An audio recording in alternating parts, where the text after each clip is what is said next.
Let's turn to the wildfire situation in British Columbia, because this is where fast-moving fires are posing threats to even more communities. Of particular concern, the White Rock Lake fire burning near Kamloops.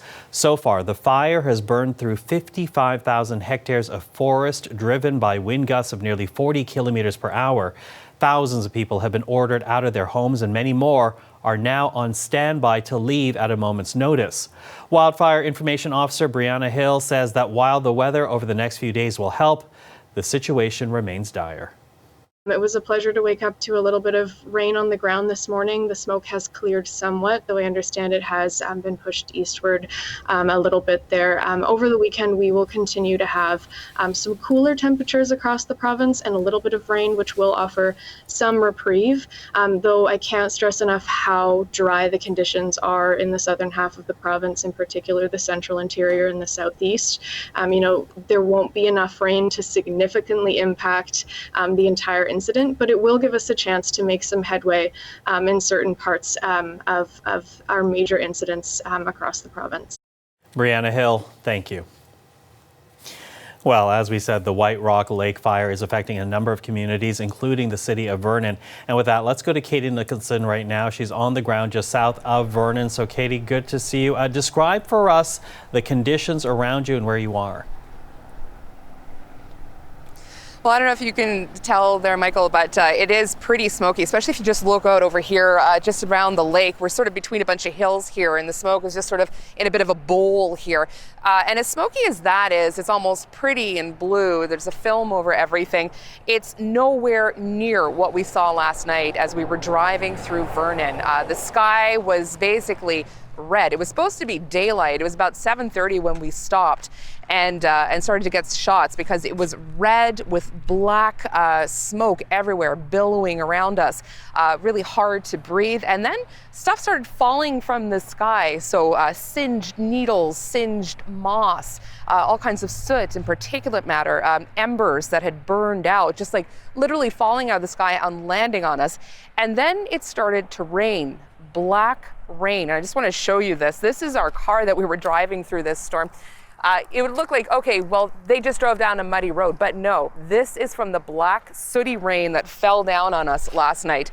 And I don't know if you can see here on the windshield too, it was just so difficult to see. We were going through so much window washing fluid, just trying to drive through that. That is the effect of all of this smoke and from the fire, and it just gives you a sense of the enormity of how much is being burned through and then sort of going up into the air. And that little bit of precipitation last night pushed that down on us, and it's no wonder that it's spreading when this is the kind of height that the embers are getting, particularly with the wind gusts which we've had in the last 2 days, up to about 40 kilometers an hour. So extremely smoky conditions last night. I'm wearing glasses because my eyes just can't take it anymore. Wearing contacts, it just sort of attracts, and all of that, the sticky particulate matter, the soot actually gets onto your eyeballs and dries them out even further, makes it very uncomfortable. So that's sort of what the air quality is like here. And it's been like that since we got here. That fire is just so enormous and is just pumping out so much smoke into the air, and the wind's just sort of whipping it around. And we are heading into Vernon next, and we'll be able to give you an update a little bit later about what the conditions are. But, last night was really just, apocalyptic is a word that it gets overused, or it may seem too dramatic, but in this case, if you were going to design a set of a movie that was apocalyptic, you would have used the sky in Vernon last night.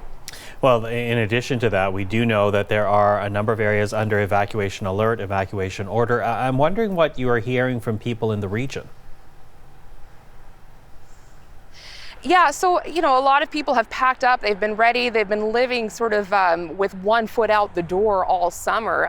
And then there are the people who are refusing to go. And this has created some tension here in BC. In fact, the Minister of Public Safety lashed out against those stragglers who were refusing to leave various zones, particularly along Highway 97 north of us. I mean, we saw what happened to Monty Lake. Most of it burned down on Thursday night.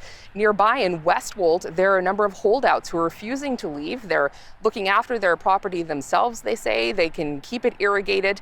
They don't trust the BC Fire Service, and that is why they're refusing to go. They want to protect their property themselves. Here's resident Sandra Pringle. Like it's very emotional. It's very emotional to know that your family and your friends and your community are in this condition. And I'm sorry, but I blame it on the inefficiency of BC wildfires.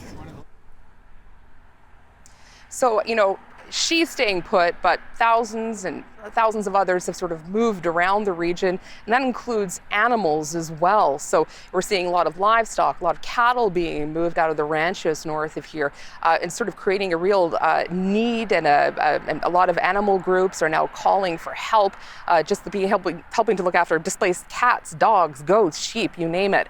So, it's sort of a developing story as people and animals really being pushed out and putting more burden on communities. Now, for those who went to Vernon, well, now they're in a city that is also under an evacuation alert. So could everybody then have to keep moving and shifting around? This is the unfolding story here in BC. Okay, Katie, appreciate that. We will speak again. The CBC's Katie Nichols reporting just south of Vernon, British Columbia.